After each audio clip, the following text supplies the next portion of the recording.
ভাবতে পারেন Messi Ronaldo একই টিমে খেলছে। শুনতে গল্প মনে হলেও এটা হতে পারে বাস্তব। এবার ফিফা এবার প্রথমবারের মতো 32 দল নিয়ে বিশাল আকারে আয়োজন করতে যাচ্ছে ক্লাব ওয়ার্ল্ড কাপ। 15 জুন থেকে যুক্তরাষ্ট্রে শুরু হচ্ছে এই টুর্নামেন্ট, চলবে 13 জুলাই পর্যন্ত। ইউটিউবার স্পিডের শোতে এসে ফিফা প্রেসিডেন্ট নিজেই জানান মেসি রোনালদোকে একই দলে খেলতে দেখাটা হবে দারুণ। কিন্তু সমস্যা হলো রোনালদোর টিম আল নাসার এই টুর্নামেন্টে খেলার জন্য কোয়ালিফাই করেনি। তাহলে রোনালদো কি বাইরে থাকবেন?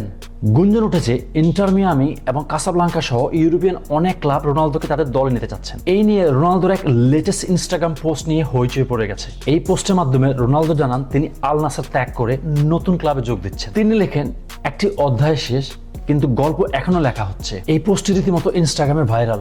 8 মিলিয়নেরও বেশি লাইক আছে এই পোস্টটিতে। তাহলে রোনালদো কি মেসির সাথে ইন্টার মিয়ামিতে যোগ দিবেন, নাকি অন্য কোনো ক্লাব তাকে সাইন করবে?